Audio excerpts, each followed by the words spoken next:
Muy buenas, te doy la bienvenida a un nuevo episodio de Detrás de la Verdad, concretamente el episodio de marzo de 2025. Mi nombre es Fran Muñoz y junto a Carmen te lo narraremos. Como siempre, dar las gracias a nuestros productores por su apoyo y por dar viabilidad a este proyecto. Recuerda que si te aportan algo nuestros episodios, si crees que lo merecemos, puedes colaborar invitándonos a un café en la página coffee.com/detrás de la verdad 79486 o a través de la cuenta de PayPal detrás de la verdad podcast@outlook.es. En la descripción de este episodio te dejo ambas vías. Los ganadores del sorteo por nuestro 4º aniversario del libro Cazaré el monstruo por ti de Manuel Marlasca son María Bermejo y Natacha Miñarro. Como suplentes, por si no pudiéramos localizarlas, son María Jesús Ferrairo y Carlos Rodríguez. ¡Enhorabuena! Antes de comenzar el episodio de hoy, tenemos que mandar 2 fuertes abrazos. El primero para Ruth Sancho, nuestra abogada de cabecera que está pasando por momentos difíciles. Ruth, recibe nuestro cariño y mucha fuerza. Y el segundo para una oyente muy especial que viene recomendada. Un fuerte abrazo y un saludo para ti, Reyes. En el episodio de hoy viajaremos al municipio malagueño de Álora, situado en el centro de la provincia entre el río Guadalhorce y las montañas del sistema bético, a menos de 40 kilómetros de la capital de provincia, que contaba en el momento de los hechos con una población de 12.500 habitantes. Ana Elena Lorente tenía 20 años. Era natural de Álora, aunque residía en la capital malagueña con sus padres, Eugenio y Zuri, y sus 3 hermanos. Era la benjamina de la casa. La madrugada del 10 de septiembre de 2000, mientras celebraba con sus amigos en su pueblo Álora la romería en honor a la Virgen de las Flores, sobre las 6 de la mañana, se separó de su grupo de amigos. Fue la última vez que se le vio con vida.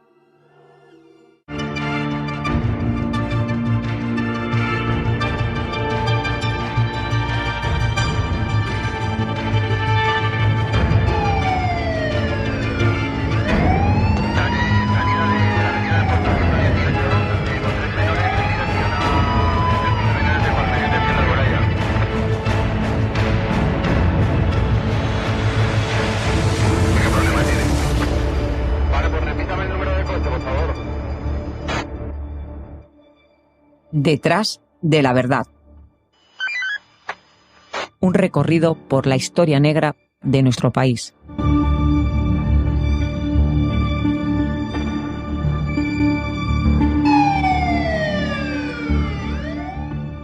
Ana Elena trabajaba eventualmente algunos fines de semana en La Rosaleda, el campo del Málaga Club de Fútbol.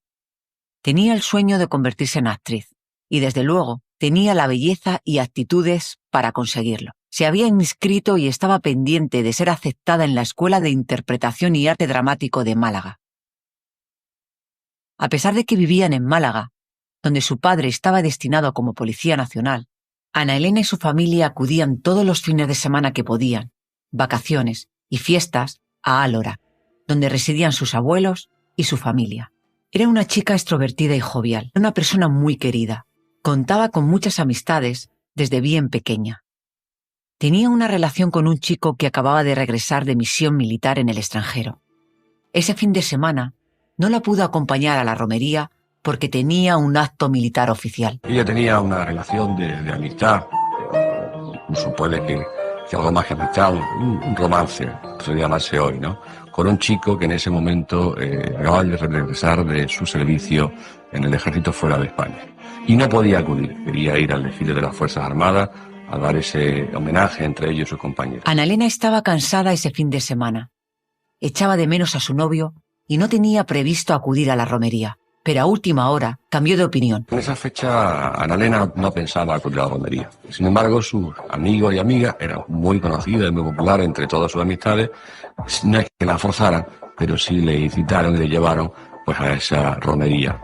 que desgraciadamente, como te digo en principio, no estaba previsto que acudiera. La romería se celebraba en la zona conocida como el Llano de la Ermita de la Virgen de las Flores, a escasos 3 kilómetros del núcleo urbano.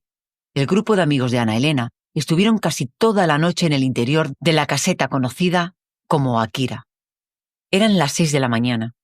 La joven, como el resto de amigas y amigos de su edad, había consumido gran cantidad de alcohol. Estaba cansada y quería regresar a casa para descansar, pero los amigos le insistieron en que no se fuera a ir sola y que aguantara un poquito más, ya que se iban a ir todos juntos. Salió de la carpa para ir a los servicios y nunca regresó. Sus amigas se inquietaron al ver que no volvía. Fueron a buscarla y al no encontrarla, pensaron que se había marchado sola a casa. La mañana del domingo comenzó un auténtico calvario para la familia Lorente, al comprobar que su hija no había regresado de la romería. Los padres, preocupados, contactan con todas sus amigas y amigos y saltan todas las alarmas cuando ninguno de sus amigos sabe nada de su paradero. La última vez que la habían visto fue sobre las 6 de la mañana, cuando iba al baño. Presentaron denuncia ante la Guardia Civil por la desaparición de su hija y a las pocas horas la Benemérita establece un dispositivo de búsqueda al que se suman amigos, familia y casi todo el pueblo. Por favor, si ven la fotografía y la reconocen, que miren a ver si iba con alguien. Nada más, no pido más. Que ya los profesionales se encargarán. Esta es la fotografía. ¿Lo veis? Es guapísima. 1,70 m de estatura. Complexión fuerte como se ve, rubia, ojos verdes preciosos. Y aquí está. Por favor, si alguien la ve. ¿Qué hace? ¿Cómo dice? Con la Guardia Civil, con la Policía Nacional. Tras 2 intensos días de búsqueda, se confirmó el peor de los presagios. El cadáver de Ana Elena Lorente fue encontrado el 12 de septiembre, sobre el mediodía, por un agente de la Benemérita natural de Álora, que estaba destinado en la Junquera y se encontraba en el pueblo de vacaciones. El cuerpo estaba entre unos cañaverales, en una zona apartada conocida como los Aneales, junto al río Guadalhorce, a 4 kilómetros del lugar donde se le vio con vida la última vez. Una zona que había sido rastreada con anterioridad, pero nadie la vio. Presentaba evidentes síntomas de violencia, con golpes y cortes en cara y cuello. A pocos metros, flotando en el agua del río, se encontró su chaqueta azul y el bolso que portaba en el momento de su desaparición. Dentro estaba su móvil de la marca Motorola y un trozo de su sujetador. Por la forma en la que el cuerpo se encontró y por el poco rastro de sangre encontrado en el lugar, todo apuntaba a que la joven fue asesinada en otro sitio. La teoría nuestra es que no se mató allá a Ana Elena, primero por la postura donde estaba el cadáver, segundo porque no había ni una sola mancha de sangre en el lugar de donde apareció el cadáver, y a pregunta de precisamente la mancha de sangre, pues los peritos de la Guardia Civil en el juicio ahora dijeron que es que la sangre atraviesa lo que son las hojas secas de las cañas, llega a la tierra y desaparece. Al lugar se desplazaron miembros de la UCO, la Unidad Central Operativa de la Guardia Civil, y miembros de la Unidad de Policía Científica. La joven no había sido violada, pero pese a ello, se encontraron restos de semen en su ropa interior y restos de fibras textiles. En un primer momento se barajó la asfixia como causa de la muerte, pero la autopsia determinaría que la verdadera causa fue los múltiples golpes recibidos. Presentaba un traumatismo cranoencefálico facial y cervical, con múltiples fracturas en el cráneo y en la cara, hemorragia cerebral traumática y fractura laríngea. La habían matado a golpes, utilizando un arma blanca y una botella fracturada de ron que fue encontrada a pocos metros del lugar del crimen. El entierro de Ana Elena fue multitudinario. Se dio la macabra coincidencia que ese mismo día los padres recibieron una llamada del Centro de Arte Dramático de Málaga, para comunicar que su hija estaba admitida. Un sueño que le arrebataron sus asesinos. La población de Álora estaba consternada. La víctima era una niña muy conocida y querida, al igual que su familia. Estaban asustados por la posibilidad de tener un asesino o varios entre sus vecinos y querían creer que el autor o autores de tan salvaje crimen no fueran del municipio. Pero los investigadores tenían muy claro que el autor o autores eran del pueblo. Ana Elena era una chica muy precavida y no se hubiera marchado de la romería con alguien que no conociera. La Guardia Civil manejaba varios vídeos de la madrugada de la romería, aportados por asistentes que visionaban y estudiaban con detenimiento. Se comenzó a tomar declaración a los asistentes. Fue un proceso arduo donde se tomó declaración a más de 2.500 personas. La primera fase de la investigación se inicia con entrevistar a cerca de 2.500 personas que aquella noche visitaron la feria de Álora, y cuando ya estamos hablando de la mitad de estas personas, es decir, 1.200, 1.300 personas, ya había indicios más que suficientes para fijar por lo menos el interés de los investigadores en un grupo de personas. Pero sobre todo, los investigadores de la UCO esperaban impacientes los resultados del ADN del semen hallado y los restos de fibras. Pese a que los restos de semen podía llevar a pensar en un delito de índole sexual, consideraban que el móvil del asesinato fue el robo, algo que no compartía ni su familia ni los abogados de esta. Ni yo ni ninguno de los compañeros de las tres defensas podríamos estar de acuerdo en el móvil principal y primario, que fue el robo, en tanto en cuanto al cadáver de Ana Elena se le encontró un reloj de marca, unos pendientes de plata, una cadena de plata rota depositada con posterioridad en el pecho de ella y unas cuantas pulseras. Por lo tanto, para nosotros, a nuestro nivel profesional, el robo queda completamente descartado en este aspecto. Durante las primeras tomas de declaración a los asistentes a la romería, fueron varios los vecinos que habían visto a Ana Elena marcharse hacia los olivares con alguien, pero no podían precisar con quién. Un asistente declaró que presenció que sobre las 6 de la mañana vio una pareja como discutía acaloradamente muy próximos a la zona donde posteriormente aparecería el cadáver de Ana Elena. También fue importante el testimonio de un pastor que presenció media hora después de la citada discusión cómo un varón arrastraba un bulto que perfectamente podría corresponder con el cuerpo de la víctima. En un primer momento no le dio importancia hasta que se enteró de la desaparición de la muchacha y el posterior hallazgo del cadáver. Pero el testimonio clave fue el de una persona relacionada con el mundo de la drogadicción, que se convirtió en testigo protegido, que declaró cómo un conocido suyo, apodado Cartucho, le había confesado su participación junto a otras 2 personas en el asesinato de Ana Elena. Los investigadores ya sospechaban de estas personas al haberles mentido sobre su presencia y lo que habían hecho la noche de la fatídica romería. Durante el tiempo que les dura la investigación en este ámbito, consiguen hablar con una persona que les comenta que uno de los detenidos, que además ya había sido, señalado como mentiroso dentro de las primeras entrevistas, ha comentado durante los días siguientes en el pueblo que ha cometido un hecho muy malo, que no tiene perdón de Dios. El testimonio de este testigo vital, junto con los resultados de los análisis de ADN practicados por el Instituto de Toxicología sobre los restos de semen hallados en la ropa interior de Ana Elena, fueron determinantes para que el viernes 1 de diciembre la Guardia Civil detuviera a 2 hombres y a una mujer, vecinos del pueblo.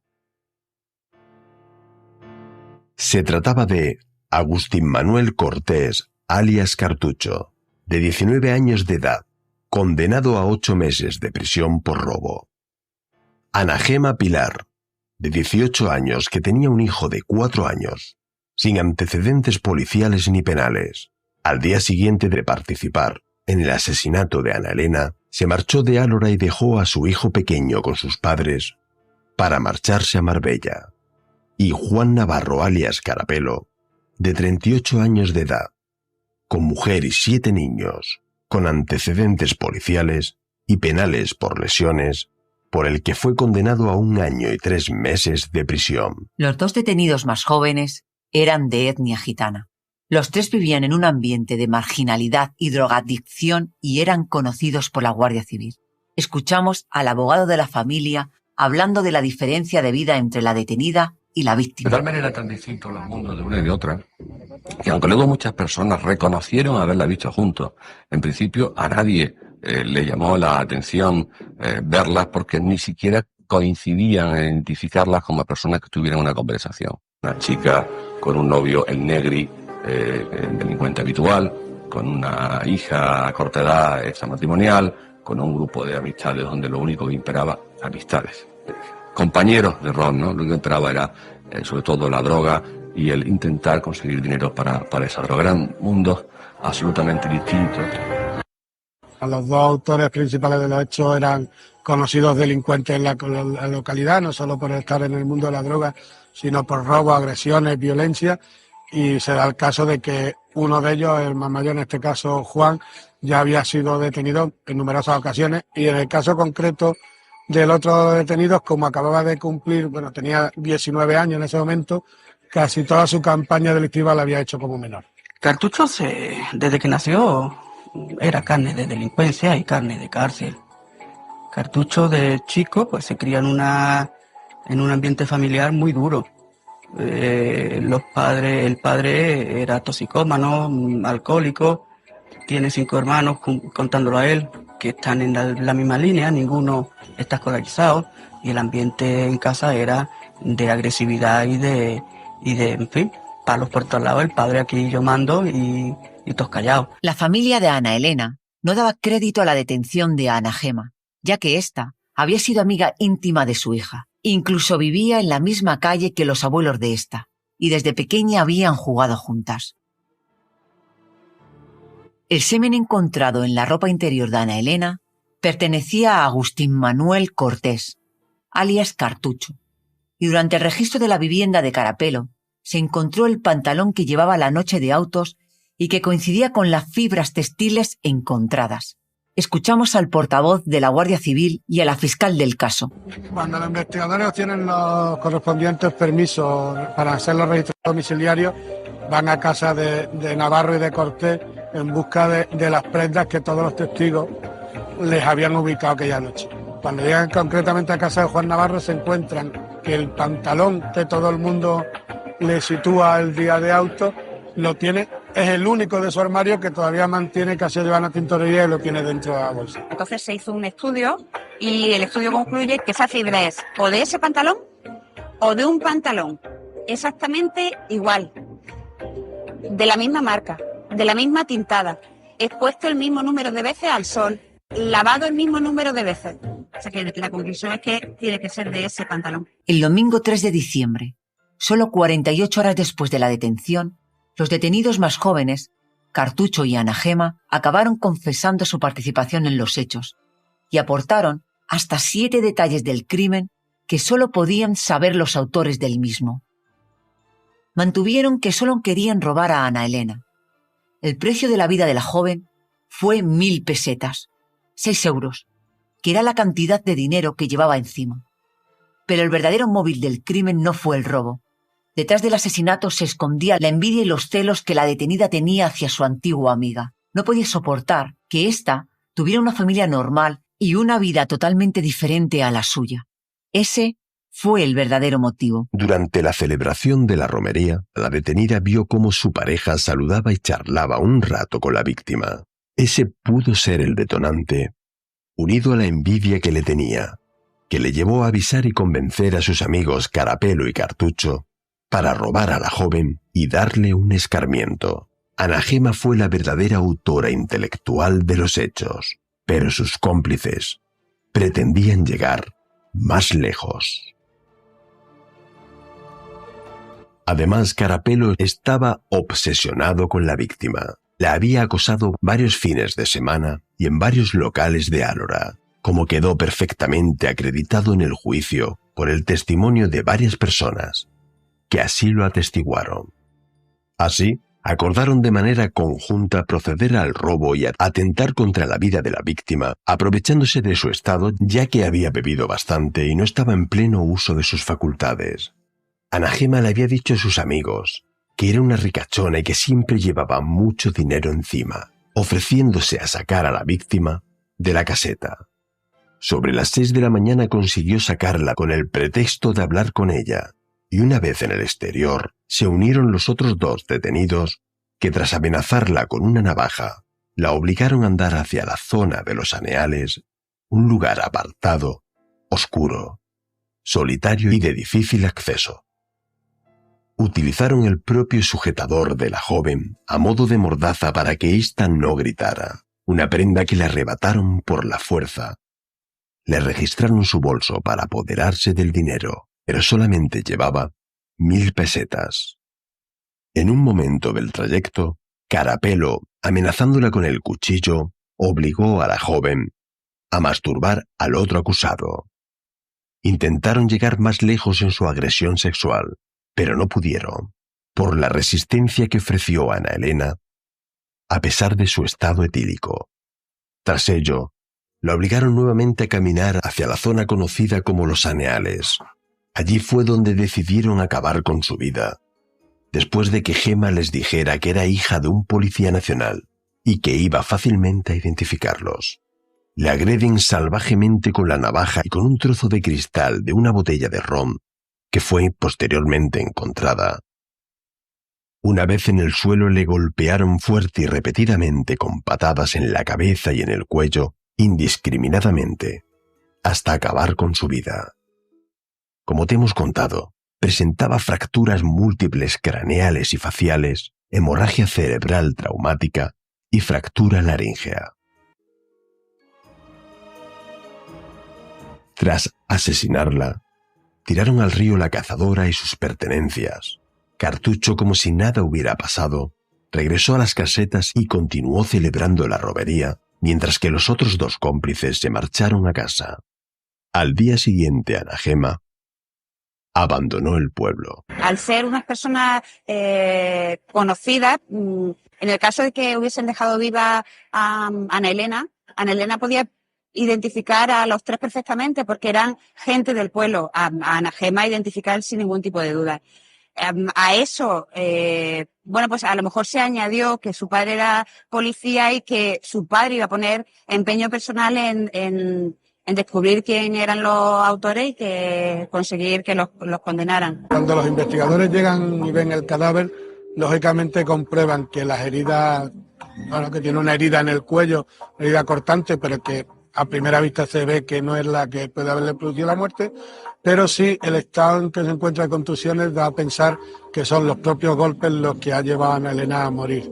Yo creo que la intención inicial era darle un escarmiento, pero si tú para darle un escarmiento recurres a unas personas que son ciertamente agresivas, violentas, en el momento que ya pones en marcha toda esa maquinaria y no haces nada para que no avance, que todo se iba a quedar en principio en un robo, no se quedó en un robo, ¿no? El 4 de diciembre el juzgado ordenó el ingreso en prisión preventiva de los 3 detenidos. El 24 de junio de 2002 comenzó el juicio en la Audiencia Provincial de Málaga. La acusación particular solicitó 120 años de cárcel y una indemnización de 600.000 euros. La Fiscalía pediría 70 años de prisión. Durante los meses antes del juicio, Gema cambió su versión diciendo que había sido una víctima de sus compinches y que no había participado en la agresión y muerte de su antigua amiga. Carapelo lo negaba todo. Solo Cartucho fue quien se mostró arrepentido y quería pagar por la atrocidad que había cometido. Ana Gema, pese a que con posterioridad se desdijo, pues tenía conocimiento de muchísimos datos que era inevitable haber estado allí presente y participado para conocerlos. Lo que dice, no pudo saberlo más quien participó y sus excusas luego caen una tras otra, hasta su propia abuela la desmiente. El Negri que estaba con él dice que es mentira, o sea, su declaración coincide con el cambio de letra. Mis ilustres compañeros intentaron una defensa desesperada, pero no cabía defensa.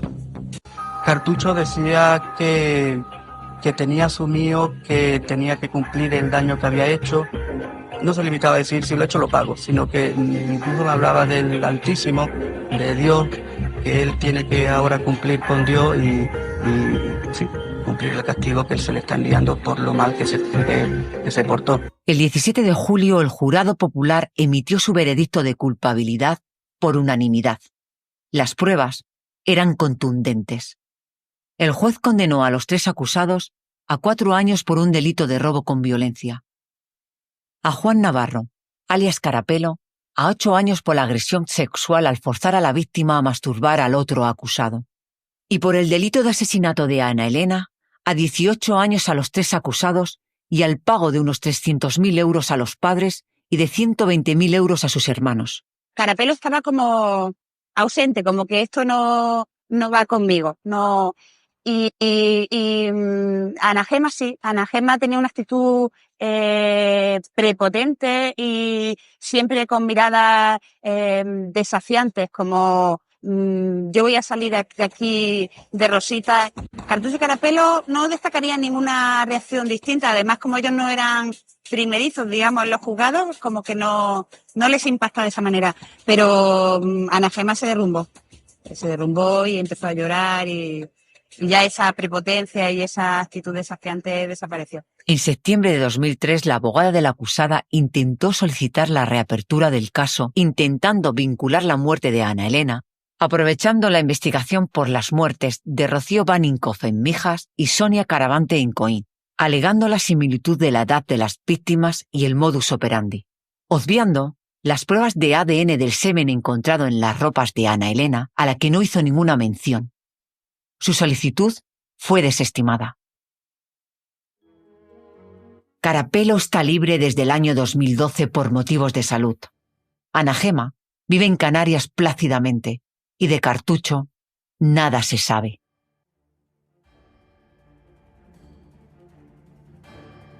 Hoy te hemos hablado de un caso muy duro y desconocido para mucha gente. Sirva este episodio para que su asesinato nunca sea olvidado. Este episodio, por supuesto, está dedicado a la memoria de Ana Elena Lorente, a sus padres, hermanos, familiares y amigos. Una joven que tenía todo un futuro por delante y que perdió la vida por culpa de estos 3 engendros. Murió por la envidia que tenía una amiga, que no soportaba que tuviera una vida mejor que ella y fuera mejor persona. Muchas gracias por tu confianza, por dedicarnos algo tan valioso como es tu tiempo. Si te ha gustado este episodio, no olvides compartirlo con tus amigos, danos un me gusta y déjanos algún mensaje. Un fuerte abrazo a todos los integrantes de nuestro grupo de Telegram.